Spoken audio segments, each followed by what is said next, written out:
Le monde contemporain est créé il y a à peu près 250 milliards d'années. À cette époque-là, l'esprit humain est descendu sur Terre. La séparation de l'âme humaine de Dieu constitue un des plus grands moments de la Genèse. Cette séparation est bien connue dans le monde des anges sous le nom l'aurore de l'âme humaine. L'âme sort de sa première source comme un rayon divin et elle entre dans l'univers immense pour accomplir le travail qu'elle a à faire. L'esprit humain est passé par toutes les formes de la vie, mais au fur et à mesure, il les a quittées pour arriver à la dernière forme, la forme humaine. L'esprit humain a quitté toutes ses formes extérieurement, mais non intérieurement. Elles vivent en lui même aujourd'hui. Il ne s'en libérera jamais. L'homme est passé par de différentes races. La race actuelle est la 5e. C'est le temps de la 6e race qui arrive.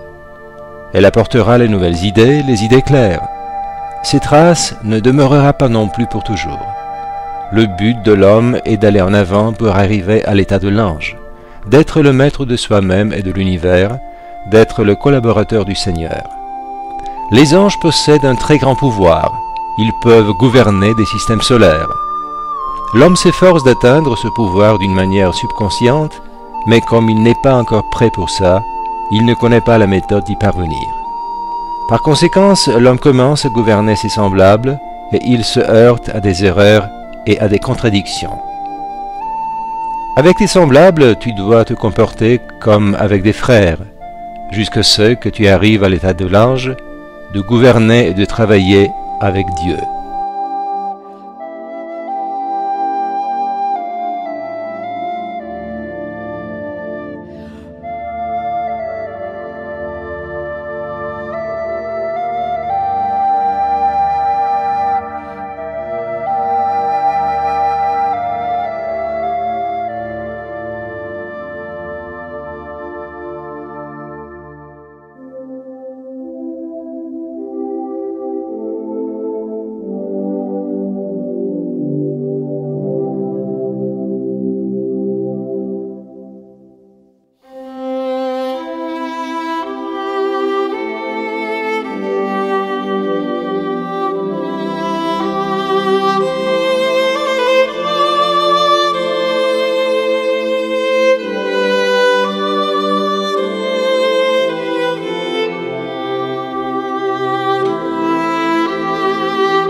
L'éveil de l'homme se détermine par sa gratitude. Seulement celui qui est reconnaissant pourrait se réveiller. La gratitude, c'est une force qui peut réveiller l'homme de son sommeil. De cette manière, l'homme attire l'attention du Seigneur envers soi-même. L'éveil de l'âme humaine ne sous-entend pas le retournement du pécheur vers Dieu, mais la libération de la divinité de l'homme de toutes les compréhensions fausses, de tous les égarements dans lesquels il a été au cours de l'éternité.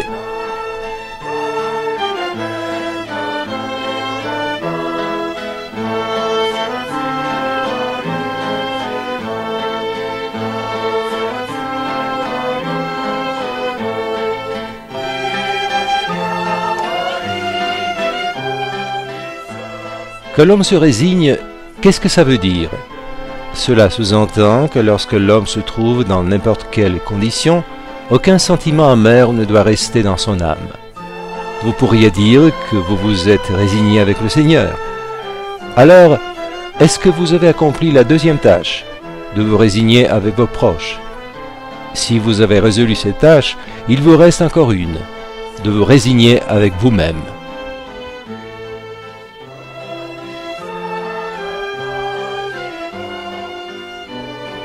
Le don est l'un des grands processus dans la nature.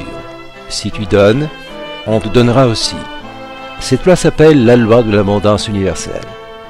Donnez tout avec amour pour que votre don soit béni. Vous devez donner tout avec la conscience qu'il appartient à Dieu et non à vous. Deviens une source qui donne toujours.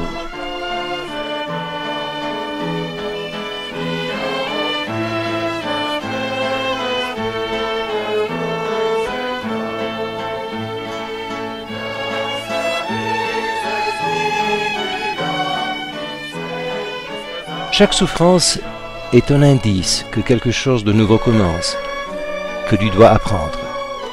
Quand le chagrin se diminue, c'est la joie qui arrive pour se mettre à travailler. Le chagrin descend, la joie s'élève.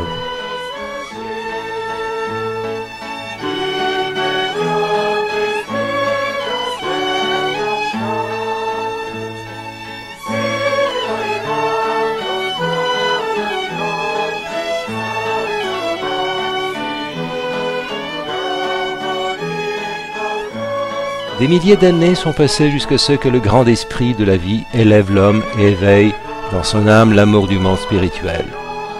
Cet amour l'acheminera vers le grand élan universel que nous appelons l'élévation spirituelle.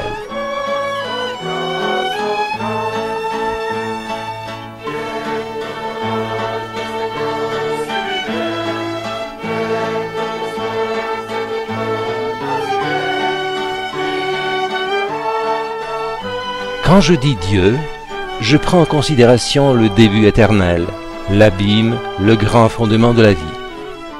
Ainsi, la porte de ta raison et de ton cœur doivent être toujours ouvertes, pour que tu puisses entendre la voix de Dieu qui dit « Sors de tes vieilles compréhensions, sors de la vieille vie et entre dans la nouvelle, d'après les nouvelles compréhensions de la vie. » Vous allez penser à Dieu comme à une certaine idée, comme la plus belle chose dans le monde entier.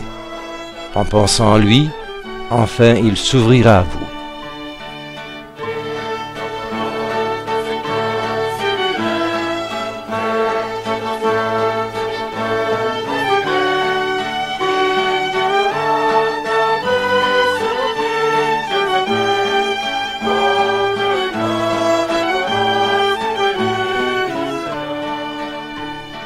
Ce qui peut libérer l'homme de son destin, c'est son amour vers Dieu, par lequel il apprendra la loi du service. Lorsque l'homme décide de commencer à servir au Seigneur, alors il se libère de son lourd destin, de son esclavage sombre dans lequel il est tombé. Alors, les chaînes qui entourent ses jambes disparaîtront.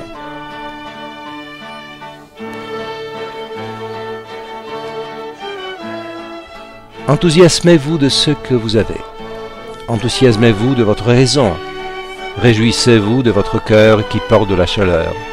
Ravissez-vous de votre âme qui porte les biens de Dieu depuis des milliers et des millions d'années. Ravissez-vous de votre esprit qui vous montre la voie vers Dieu. Pourquoi devez-vous vous décourager? Ravissez-vous de tout ce qui vous est donné et vivez selon la loi de Dieu.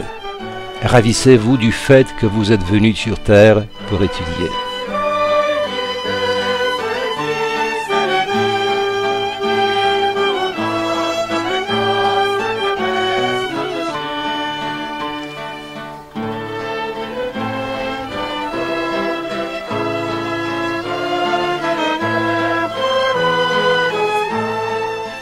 La vie naît dans un sang pur. L'organisme des gens contemporains est contaminé par la viande, le vin et par beaucoup d'autres nourritures, etc. Notre corps spirituel est contaminé par l'avidité, la méchanceté, la haine. Vous aimez quelqu'un, mais s'il vous dit un mot offensant, vous commencez à le mépriser. Est-ce que vous savez quel poison dangereux est la haine pour votre organisme? Dans ce cas-là, vous faites du mal à vous-même. L'orgueil est aussi du poison. Il vous faut de la pureté.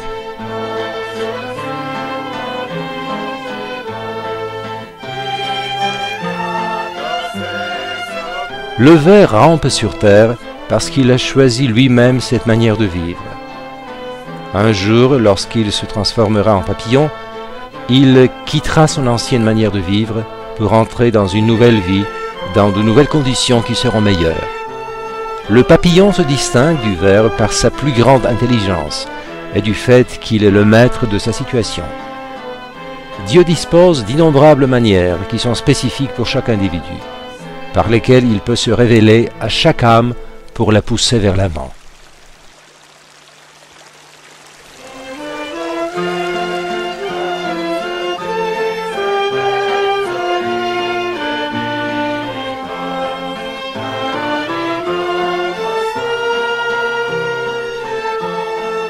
En apprenant l'essence de son mouvement, l'homme arrive à la vérité, qui est tellement nécessaire à la raison humaine comme la lumière à ses yeux. De même, la lumière du soleil et ses rayons sont nécessaires au monde physique, ainsi que la vérité et ses rayons sont nécessaires au monde spirituel. La première loi fondamentale sous-estime l'application de la vérité. Le royaume de Dieu ne supporte aucune tricherie, de n'importe quel caractère. La deuxième loi fondamentale, c'est l'application de la sagesse et du savoir. Le monde raisonnable exige de tous les gens d'étudier avec persistance et amour. L'homme vit tant qu'il apprend. La vie n'est rien d'autre qu'un élan vers l'acquisition du savoir qui vient du début divin supérieur. La troisième loi fondamentale, c'est l'amour qui donne la vie. Ça signifie que l'homme doit s'efforcer vers la sagesse divine qui donne le savoir, vers la vérité qui donne la liberté, vers l'amour qui donne de la joie, vers les savoirs qui donnent de la force, vers la liberté qui donne de l'étendue de l'âme humaine.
Ravissez-vous du soleil qui se lève et qui se couche.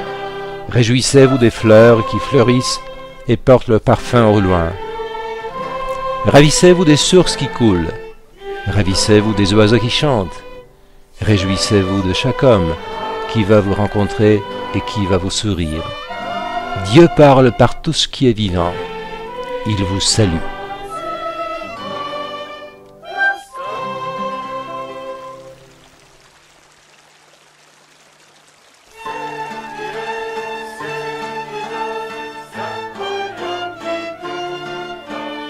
Ce que vous savez pour l'application des couleurs par rapport à l'habillement des gens, ça concerne également leurs pensées et leurs sentiments. Chaque pensée, chaque sentiment, chaque acte est habillé par une couleur comme dans un vêtement. On peut dire que l'homme est tissé, tout l'espace tisse. Pendant le jour, toutes les planètes passeront par votre organisme. Et le soir, quand vous vous endormez, votre sosie astrale sera de nouveau sous l'influence de ces courants, mais sous une autre forme. Ainsi, quand vous êtes éveillé ou quand vous dormez, toute la nature travaille sur vous. L'harmonie dans l'homme, qu'est-ce que ça signifie? La concordance de ses forces. Comme le musicien accorde son instrument d'après une clé, ainsi chaque homme doit accorder aussi ses forces et ses énergies selon une clé, l'amour. L'amour est la force unique qui harmonise et qui accorde les choses. Édifie ta maison des fibres de l'amour, tricote-la des fibrilles de la sagesse, renforce-la avec les fibres de la vérité. Alors mets la table chez toi et invite l'amour et la vérité. Serre-les pour que tu puisses apprendre comment vivre.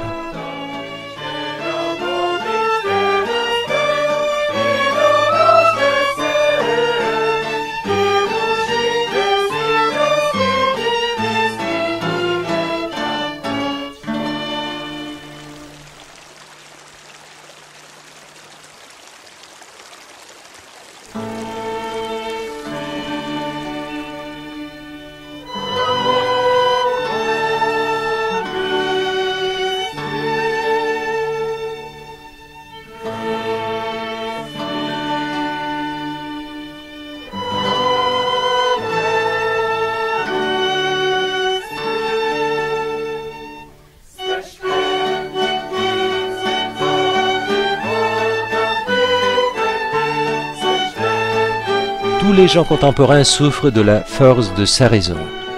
Sa raison ressemble à un cheval non apprivoisé. Toute la culture contemporaine, c'est une culture pour l'exercice et pour l'élevage de la raison humaine.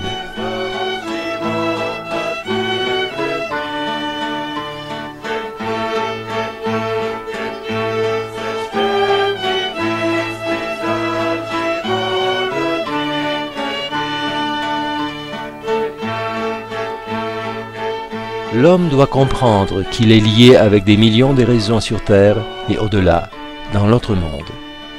Si cette liaison est correcte, les résultats de sa vie seront aussi bons. La pensée, c'est le facteur le plus fort dans l'univers. Ce qui représente la lumière pour le monde physique, la même chose représente la pensée pour le monde spirituel et le monde raisonnable de l'homme. Tel qu'est le sol dans la raison humaine, telles seront ses pensées. Chaque pensée a sa forme, qui peut porter le caractère d'un mouton, d'un loup, d'un ours, d'un renard, d'un serpent, d'une araignée, d'un fourmi. Toutes ces formes sont des qualités qui constituent le caractère humain. Vous devez venir jusqu'à cette pensée qui produit de la lumière. Quelle est la pensée qui produit de la lumière? La pensée correcte.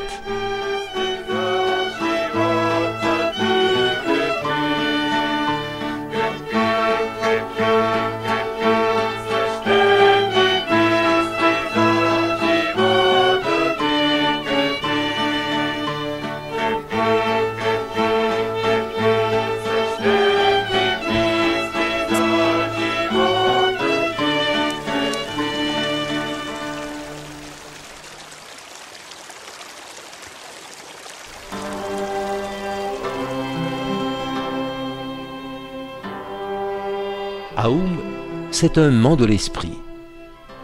Si vous chantez ce mot de sa langue, il va vous entendre et il va vous aider, parce qu'il comprend et il connaît vos besoins. L'esprit n'est pas quelque chose externe que vous pouvez attraper. Vous êtes plongé dans l'esprit. La force, la puissance, l'espace, la lumière, la chaleur, toutes les vertus, tout dans le monde, y compris les secrets pour la révélation de l'univers, tout ça est dû à l'esprit. L'esprit, c'est un rassemblement des êtres bien avancés, qui ont vécu des millions d'années et qui ont créé des méthodes pour le travail.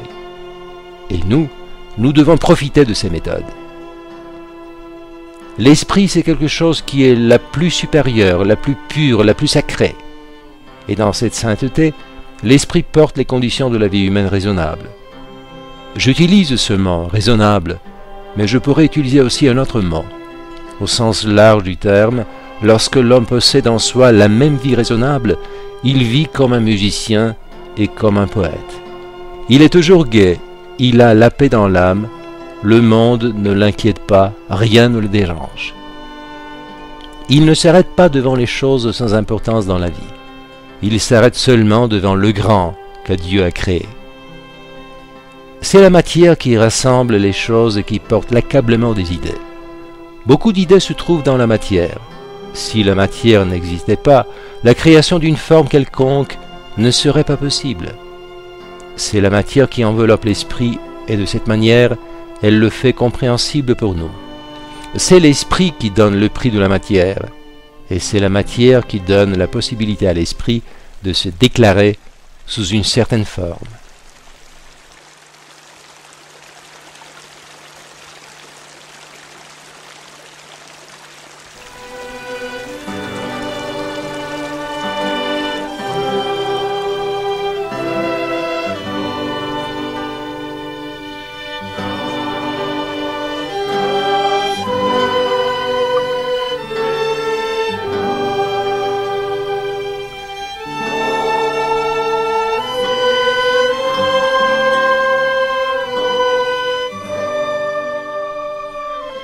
L'homme qui a de la conscience, il pourrait se faire un vêtement des rayons du soleil. La laine, la nourriture, tout ça vient du soleil. Cet homme ne donnera pas d'argent pour sa nourriture.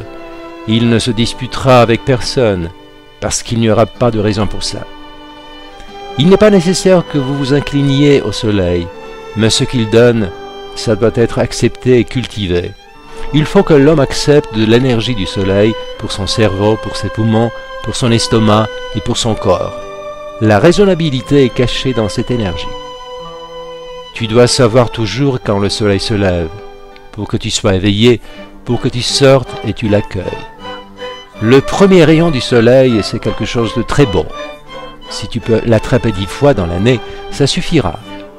Mais tu dois le sentir comme il faut, sans détourner ton attention.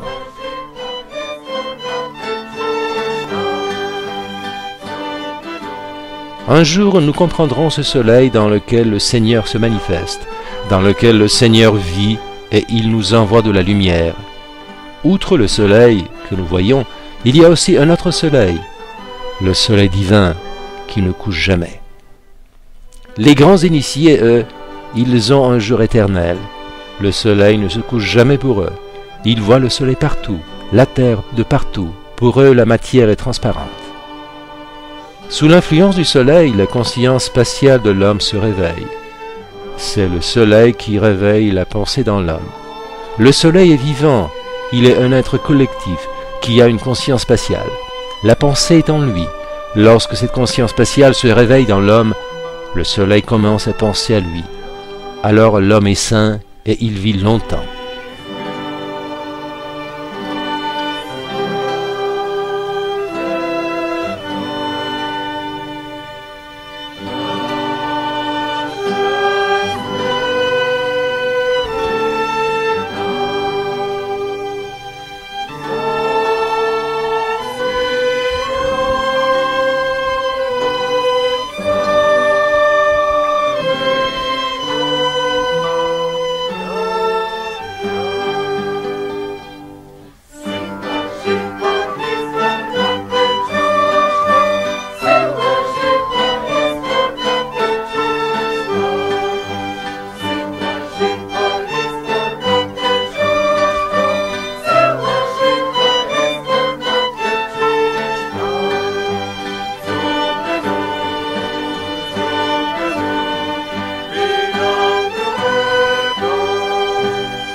Les 4 directions du monde nous montrent les qualités que l'homme doit acquérir. L'Est, c'est la qualité de la justice. L'Ouest, ce sont les bonnes manières. Le Nord, c'est la vérité et la liberté. Le Sud, c'est le bon, le bien-être du monde. Entre la justice, les bonnes manières, la vérité, la liberté et le bien-être, il y a une harmonie interne que les gens commencent à apprendre à peine maintenant. La justice ne peut pas se déclarer sans la vérité. La vérité ne peut pas se déclarer sans la bonté. L'homme commence par la vérité. Ça veut dire par le mouvement. Tenez la mesure suivante en vous-même. Si tu veux que les gens se comportent bien avec toi, toi tu dois te comporter également bien avec eux. Maintenant, vous pouvez poser la question.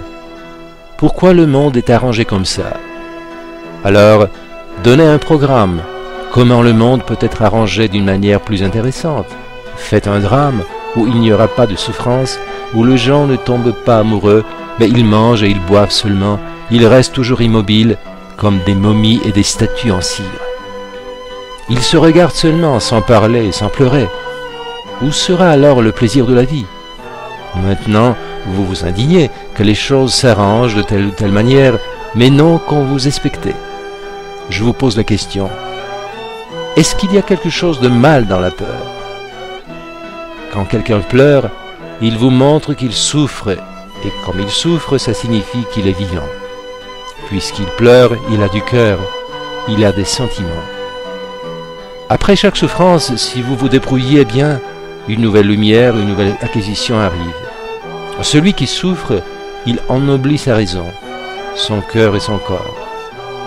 Le grand et l'ordinaire, tous les deux souffrent, mais le grand s'élève en souffrant, tandis que l'ordinaire s'acharne.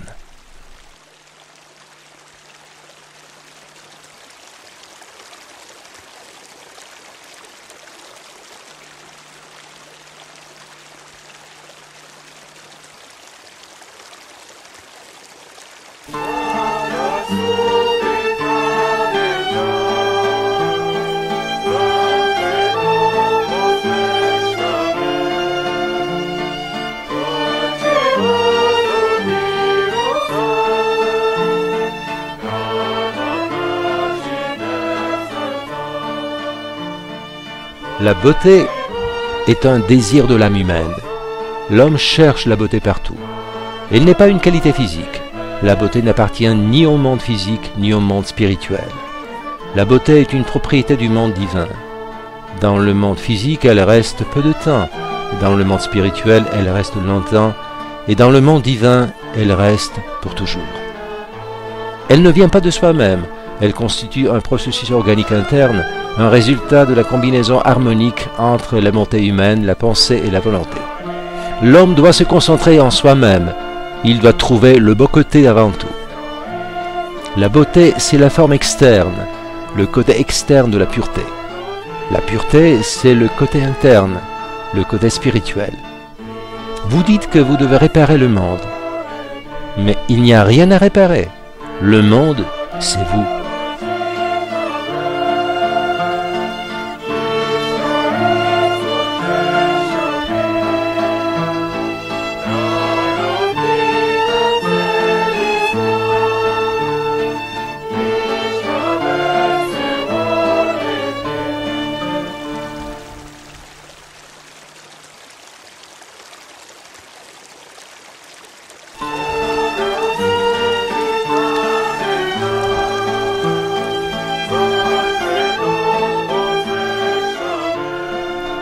Pour profiter de la nature, nous devons déclarer une vie externe et une vie interne.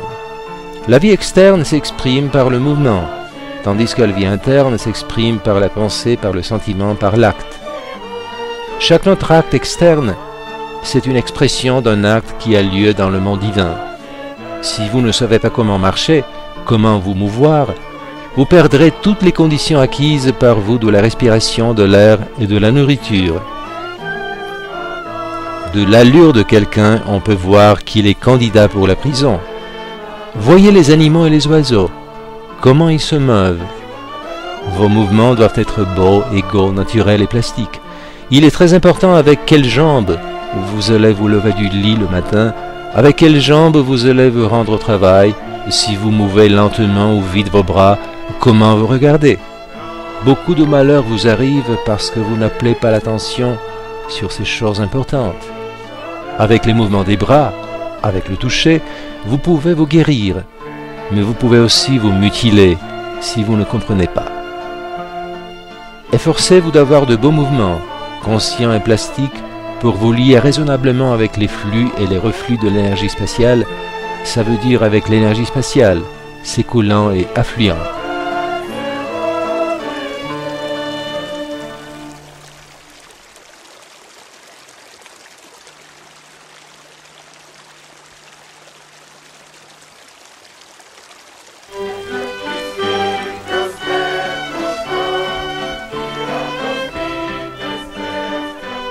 Le divin vainc toujours, tandis que l'humain est toujours vaincu. C'est une loi sans exception. Aujourd'hui, aucune science ne peut être édifiée sur la personnalité. La science contemporaine, la philosophie, la chimie, la physique, la biologie, prenait même la théologie. À cause de la personnalité humaine, toutes ces sciences se sont perverties. Dans la personnalité se cachent les pires choses. Elle est une expression de l'égoïsme, de la servilité, de la peur, de la tromperie, du mensonge. La personnalité humaine est créée par toutes les qualités négatives dans le monde. C'est ça la personnalité. Je ne prends pas en considération l'homme, la conscience en lui, mais la personnalité dans l'homme. Mais ce n'est pas seulement la personnalité qui se déclare dans le monde. Avec la personnalité, c'est l'âme humaine raisonnable qui se déclare, elle aussi. Par conséquent, elle transforme les actes de l'égoïsme en quelque chose de bon. Cela se doit à l'âme humaine qui travaille toujours pour le bon dans le monde.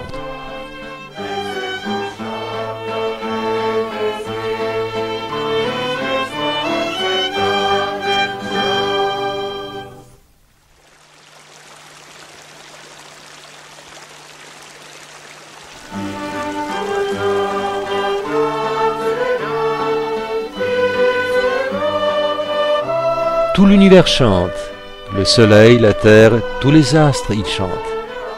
Actuellement, nous nous trouvons dans une époque où notre Terre, tout le système solaire, sortent d'une zone de l'ignorance. Il s'approche vers une nouvelle constellation qui dans la science occulte s'appelle Alphiona et qui est invisible pour le moment. C'est une des constellations puissantes où notre Terre se restructurera et notre corps aussi. Il y aura une telle restructuration de notre raison et de notre corps que l'humanité n'a jamais vue. Jésus-Christ est venu de cette constellation pour montrer aux gens les méthodes et les principes de la vie raisonnable.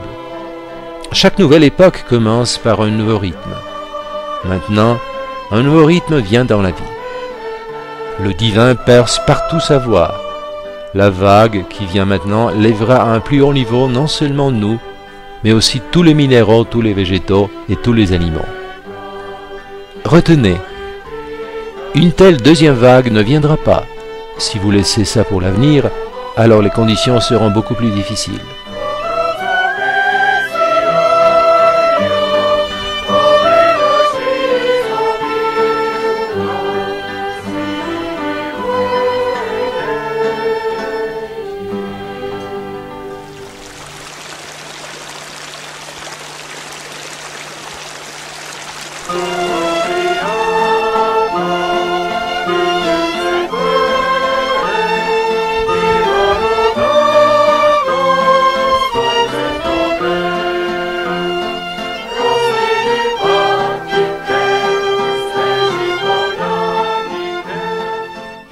En vivant seulement pour lui-même, l'homme se trouve dans des conditions limitées de son activité. Lorsque l'homme vit pour les gens, alors ces conditions s'enrichissent. S'il arrive à la conception idéale de la vie, jusqu'à l'accomplissement des lois divines, l'homme entre dans la vie intégrale qui embrasse tout. Les relations entre vous sont de votre passé lointain. Si vous acceptez cette philosophie, toutes vos questions discutables se résolvent. Chaque homme, selon son état, forme autour de lui une atmosphère spécifique, des vibrations spécifiques, que l'homme sentimental perçoit tout de suite. Si les vibrations d'un certain homme sont descendantes, les gens commencent à l'éviter. S'il élève son état, ses vibrations s'élèvent aussi et les gens commencent à l'aimer de nouveau. les pessimistes, les gens sombres, les gens déçus sont généralement solitaires. Quand un étudiant échoue à ses examens, son état baisse tellement que ses proches commencent à l'éviter. De même, les malades évitent les malades. Ils ont peur de ne pas se contaminer, de ne pas tomber dans leur état. Chacun cherche des gens sains, joyeux et énergiques, parce qu'on peut prendre quelque chose d'eux. Chacun cherche une source de montagne, parce qu'il puise de ces eaux pures et cristallines. Liez-vous avec ces âmes, avec lesquelles vous êtes en harmonie.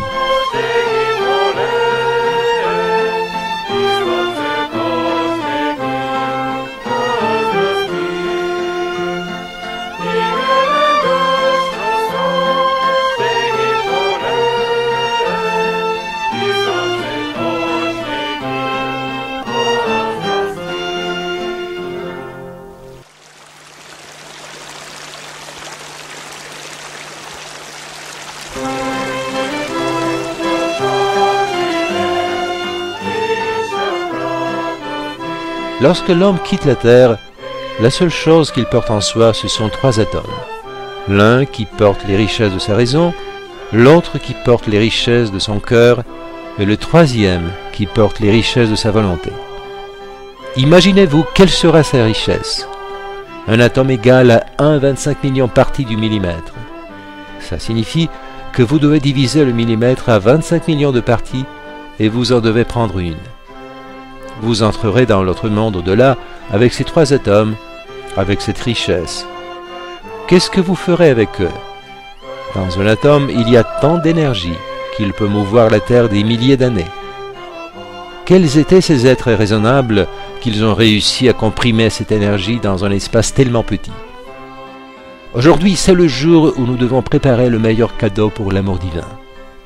Aujourd'hui, c'est le jour où nous devons préparer le meilleur cadeau pour la sagesse divine. Aujourd'hui, c'est le jour où nous devons préparer le meilleur cadeau pour la vérité divine. Est-ce qu'il y a quelque chose de plus joli que ces cadeaux? Le jour pendant lequel nous préparerons le meilleur cadeau pour l'amour, le nouveau soleil se lèvera. Le jour où nous préparerons le meilleur cadeau pour la sagesse, le soleil sera à son zénith. Le jour où nous préparerons le meilleur cadeau pour la vérité, le soleil va cesser à se coucher, il brillera pour toujours. Nous accomplissons la volonté de Dieu. Nous deviendrons des fils de Dieu et nous irons d'une gloire à une autre gloire.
L'amour, la sagesse, la vérité, qu'est-ce qu'ils représentent? Réjouissez-vous à la richesse des autres, comme si elle appartient à vous. Réjouissez-vous à l'érudition et aux capacités des autres, comme si c'est votre érudition. Réjouissez-vous du bien-être des autres, comme si c'était votre bien-être, et vous acquérez tout cela. La cause primaire est qui a pensé longtemps jusqu'à ce qu'elle ait créé un monde perfectionné, avec de grands biens que chacun espère recevoir. Comment trouverez-vous ces biens? En pensant et en étudiant. Si les gens remercient constamment, beaucoup de choses leur seront données et beaucoup de secrets leur seront dévoilés. Il n'est pas question que la vie se passe. La vie doit s'utiliser. Je dis, des écoles divines se créent pour que les gens sachent comment vivre et comment utiliser la vie. Si tu ne peux pas apprécier la vie terrestre, comment tu pourrais apprécier la vie aux cieux? C'est un nouveau savoir qui vient. C'est une nouvelle culture dans le monde. J'appelle cette culture la culture de l'amour divin, de la sagesse et de la vérité. Elle apprendra les gens comment vivre. La vieille vie, c'est un pleur. La nouvelle vie, c'est une réjouissance. La vieille vie, ce sont les racines. La nouvelle vie, ce sont les branches. Actuellement, nous sommes à la fin du temps du manque de l'amour et au commencement du temps de l'amour. Qu'est-ce qui réveille l'homme? C'est celui qui se préoccupe de lui. La mère réveille l'enfant, ça signifie qu'elle se préoccupe de lui. Dieu réveille l'homme, ça signifie qu'il se préoccupe de lui. La question du Seigneur n'est pas une question de la foi, mais de l'expérience.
L'homme a 12 corps, mais pour le moment, il n'y en a que 4 qui fonctionnent. Les autres 8 corps sont encore en état de conception. Ils se déclareront dans l'avenir. Quand vous serez entré dans le monde spirituel, encore 4 corps se déclareront. Et si vous entrez dans le monde divin, alors les derniers 4 corps se déclareront eux aussi.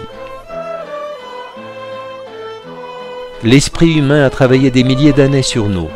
Et il nous a donné l'organisme avec ses jambes, des bras, le cerveau, le cœur, etc. Si nous, au cours de la vie, ne pouvons pas contrôler notre organisme avec ses forces, ce cerveau, ce cœur, ses nerfs, les artères et toutes les petites brindilles en lui, alors qu'est-ce que nous expectons? Vous vous levez le matin sans penser à votre corps. Faites une prière pour lui. Envoyez votre pensée vers votre corps. Pensez à toutes vos cellules qui entrent dans votre cerveau, dans votre estomac. Pensez à tous les êtres vivants qui travaillent en lui. Envoyez-leur, comme un bon maître fait avec ses servants, une pensée, une bénédiction. Encouragez-les, donnez-leur des forces et ils vont réjouir. Parlez-leur, ils comprennent tout. Il y a une loi divine qui les gouverne. Encouragez-les, ils sont des êtres conscients. Soyez raisonnables et attentifs envers eux. Parlez-leur comme un bon maître. Dans chaque cellule humaine, il y a tant d'énergie qu'elle peut déplacer l'axe de la Terre à 1 mètre de son chemin. Quelle force représenterait l'homme si toutes les cellules dans son organisme étaient en accord et en harmonie? Aujourd'hui, les gens mettent leur force dans la plupart des cas en destruction et non pas en construction. Si la force de la pensée s'attelle seulement pour créer des œuvres et pour construire, alors quel grand résultat serait produit? Le bouton s'épanouit en fleurs. De la fleur sort du parfum. Les calices coulent et ce n'est que la petite graine qui reste dans le fruit. Le bouton et la fleur, où sont-ils? Le bouton est la première phase. La graine est dans le fruit. C'est une analogie avec la vie humaine.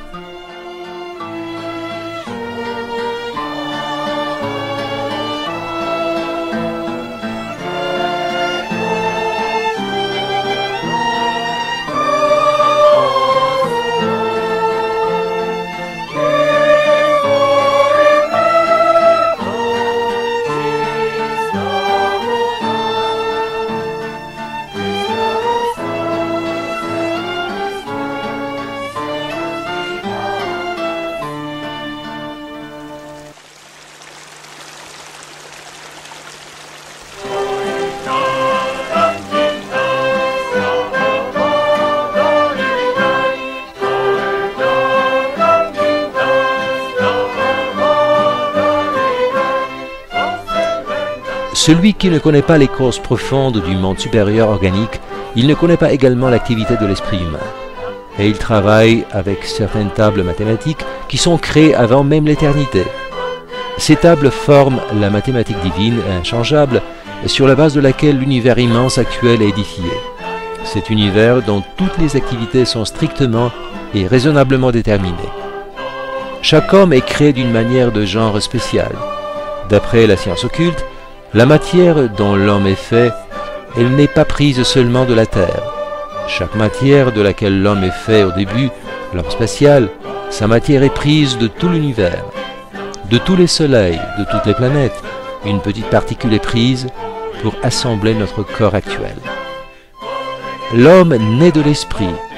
C'est un nouvel état de la conscience humaine. L'esprit divin veut nous libérer de tous les poids, de tous les tourments, de toutes les angoisses que nous avons, de nos inquiétudes aussi. Comment nous passerons notre vie, de nos doutes si nous irons à l'enfer ou au paradis. Toutes ces questions sont insignifiantes. La chose qui est la plus importante dans le monde, c'est d'aimer celui qui t'aime. L'être unique qui t'aime, c'est l'esprit, le divin. Il peut te parler de partout, des arbres, des fleurs, du soleil, des gens, des animaux. Alors, si tu te trouves n'importe où, tu es citoyen de l'univers. Il y a quelque chose de grand dans le monde sur lequel l'homme doit compter. La difficulté est jusqu'au moment où ce grand début se dévoile à l'homme. Dès que la grande providence divine se dévoile devant l'homme, il comprend déjà le refrain de l'Évangile. Même un cheveu ne peut tomber de la tête de l'homme sans la volonté du Seigneur. Jusqu'au moment où tu viens à cette conscience, tous tes cheveux peuvent tomber.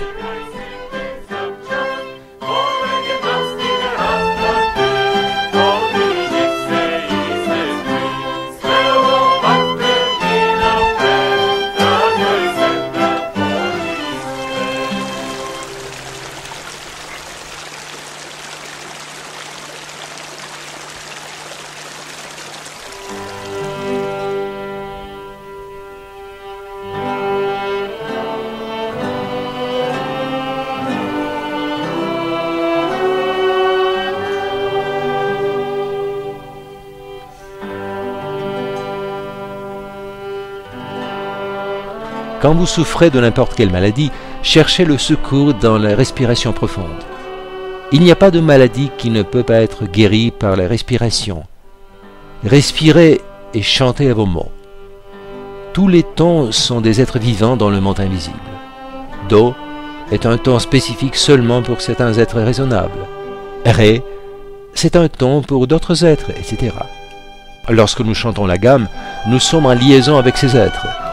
Comme nous chantons, ils affluent et nous nous échangeons avec eux. La musique est une force. La musique est le meilleur conducteur des forces divines. Dans la vie actuelle, les grandes angoisses et ces changements brusques par lesquels vous passez d'une humeur réjouissante à une humeur triste laissent certains sédiments et des poisons. Pour cette raison, on utilise la musique comme un moyen contre ces poisons. L'homme est fait d'une manière musicale. Le chant, c'est un courant puissant qui nettoie tout l'organisme, mais seulement ce chant dans lequel chaque cellule, chaque fibre chante. La nature chante, les oiseaux chantent en mai, le parfum des fleurs chante. La vie, c'est une ronde.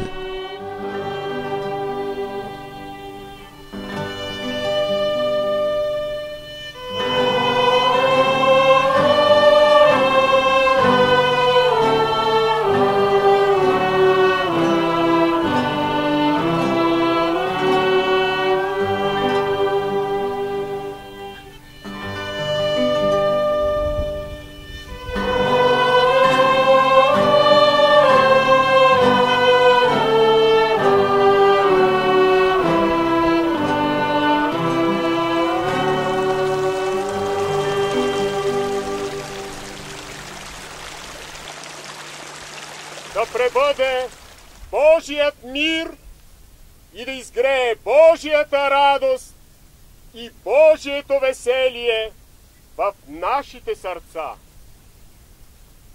Да пребъде Божият мир и да изгрее Божията радост и Божието веселие в нашите сърца. Да пребъде Божият мир и да изгрее Божията радост и Божието веселие в нашите сърца.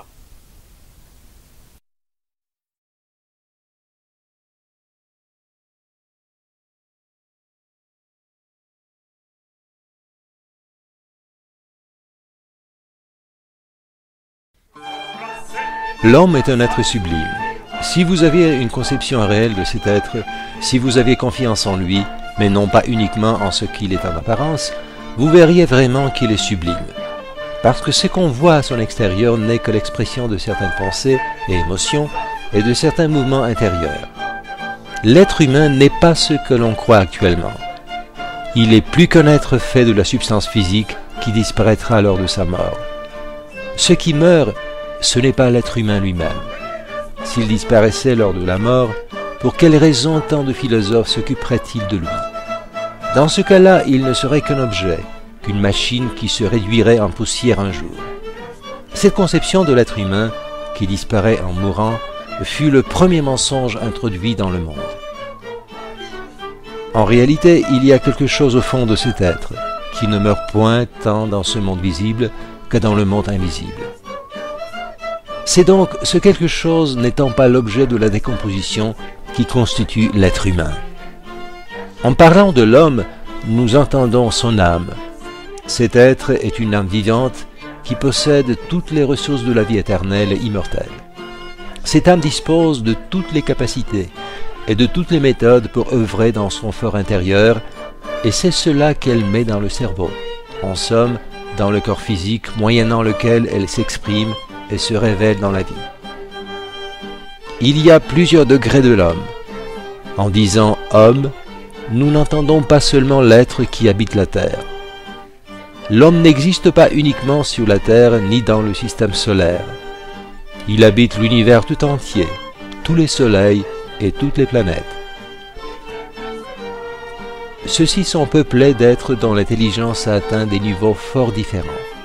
Les formes de leur corps physique n'ont nulle importance. Ils sont des êtres intelligents et appartiennent à la même race humaine. Cette race évolue progressivement. Nombreux sont les êtres qui habitent les autres systèmes solaires et qui sont de loin plus évolués que les terriens, car ils étaient issus bien avant ceux-ci de la source originelle sublime de la vie. Leur sagesse est si profonde que la civilisation des terriens, par rapport à celle des habitants de Sirius par exemple, est encore dans les langes. Les terriens ne sont même pas des enfants en comparaison avec les êtres humains qui habitent Sirius. Cependant, l'homme est un voyageur constant, éternel. La terre n'a pas été et ne sera jamais sa seule demeure. Chaque être humain, chaque âme humaine est un élément constitutif du grand Homo Cosmicus.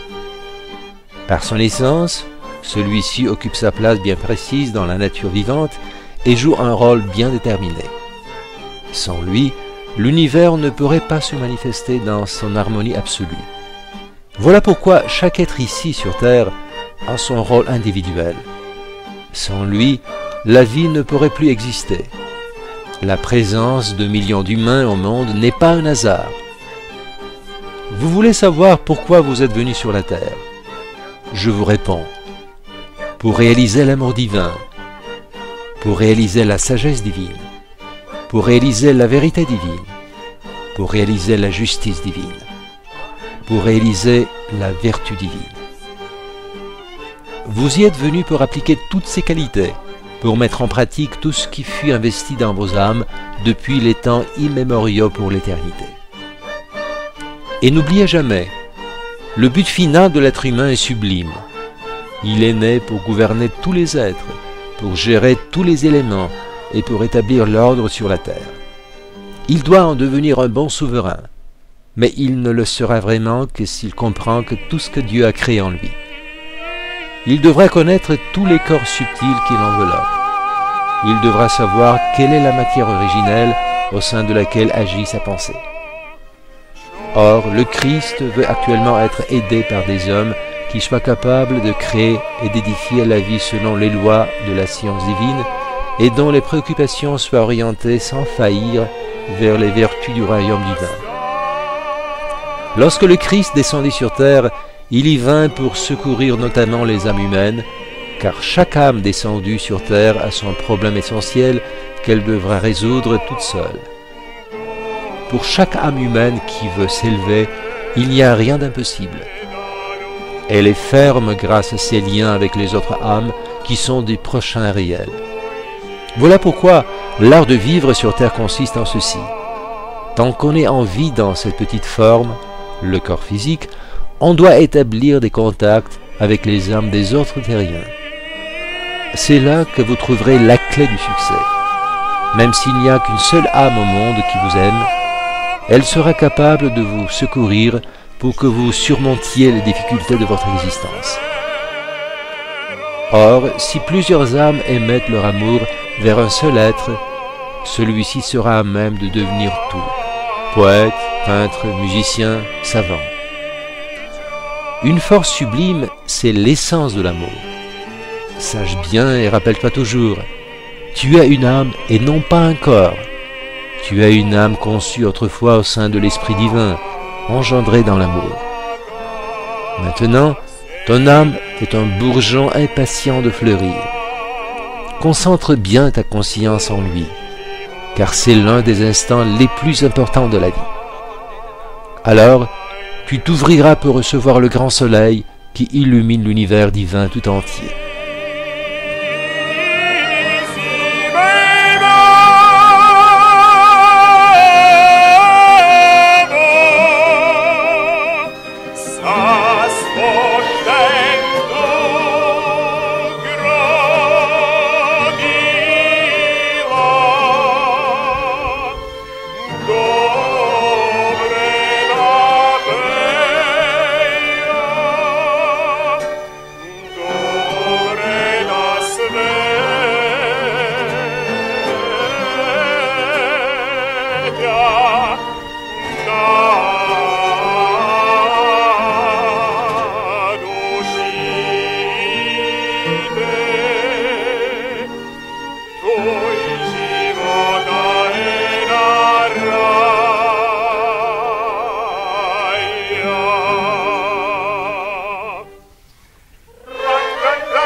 Il n'y a qu'un seul maître au monde.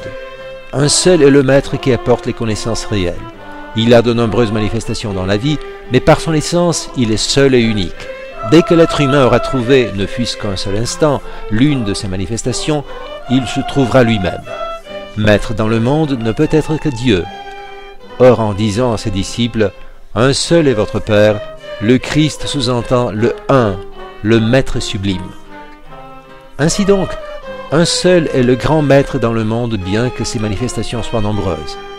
Parce que je vous ai déjà dit, et je vous répète une fois de plus, une seule est la science réelle, une seule est la lumière divine. Mais la science ne provient pas d'une source unique, et la lumière ne pénètre pas par une seule fenêtre. Sans nombre sont les voies de la science, innombrables sont les fenêtres de la lumière. Mais vous me demandez, comment peut-on connaître un maître?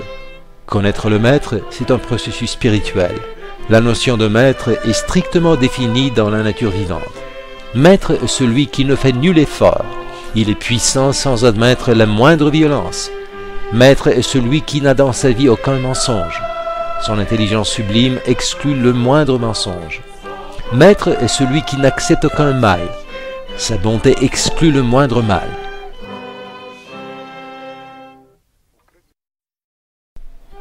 Si dans un être humain existe la violence, le mensonge, le mal, il n'est pas maître, il est disciple. C'est la définition la plus courante et la plus accessible des notions de maître et de disciple. La présence du maître devient évidente par les effets. Il vous donne la vie, la lumière, la liberté, parce que maître n'est que celui qui vit et travaille suivant les lois de l'amour, de la sagesse et de la vérité. Celui qui n'observe pas ces lois est disciple. L'amour du maître est prouvé, c'est inutile qu'on le mette à l'épreuve. La science du maître est prouvée, c'est inutile qu'on la mette à l'épreuve. La pureté du maître est prouvée, c'est inutile qu'on la mette à l'épreuve.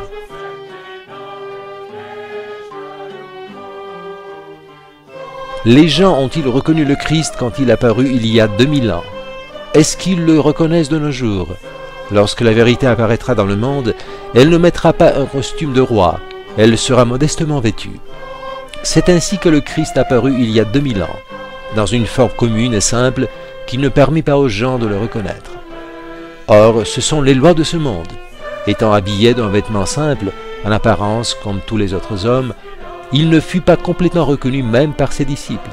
Ce furent seulement 3 d'entre eux qui virent, lors de la transfiguration du Christ, son visage, c'est-à-dire son essence intérieure. Alors, ce fut par sa lumière intérieure qu'ils le virent et le connurent tel qu'il était parmi les anges.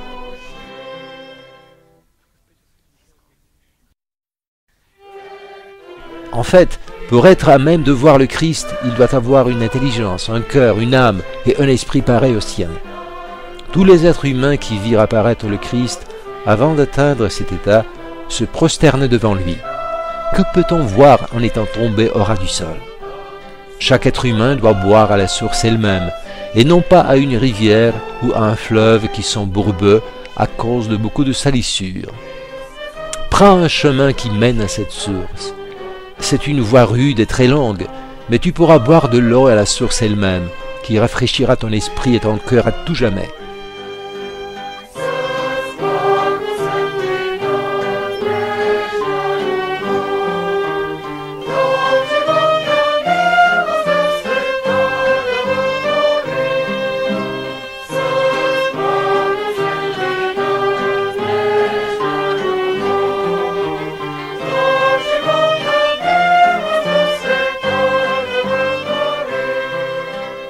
Sur la Terre, il y a une loge de savants qui se réunissent une fois par an pour discuter certains problèmes scientifiques.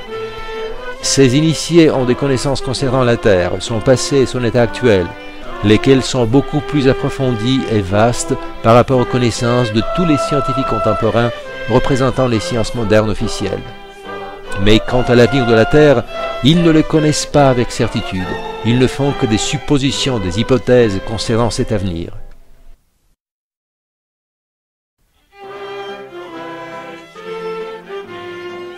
En plus de cette loge d'initiés sur la Terre, il y a une autre loge de grands initiés sur le Soleil qui connaissent absolument tout ce qui concerne non seulement le passé de notre planète, mais aussi concernant son avenir.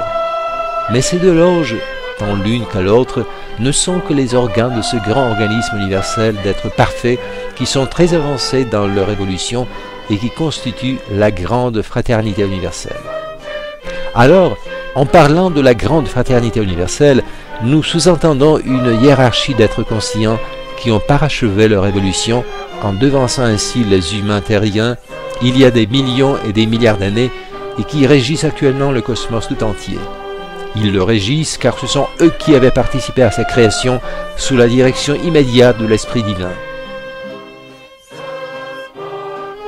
Or, ayant vu la structure intelligente de tout l'univers avec tous ses systèmes galactiques, avec ses innombrables soleils et planètes, ayant vu aussi la mécanique céleste sublime et la perfection technique de la création de notre Terre, on peut saisir quelle furent la puissance de l'intelligence et la force de l'esprit de ces créateurs de génie qui avaient œuvré pour réaliser le plan divin de la structure intérieure et unitaire de l'univers.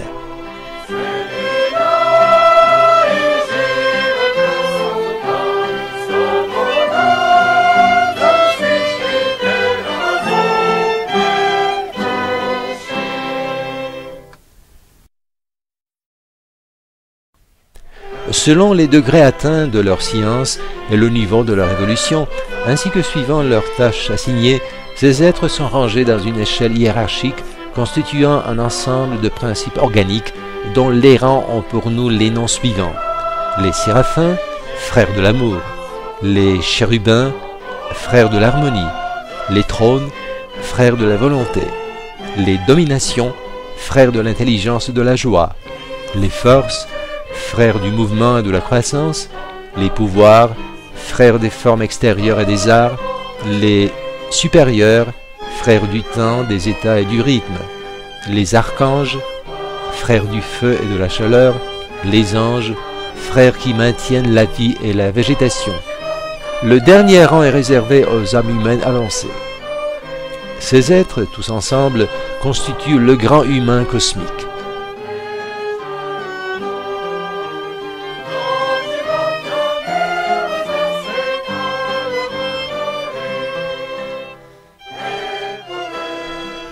C'est ainsi qu'avait œuvré, œuvre actuellement et œuvrera la grande fraternité universelle dans le monde.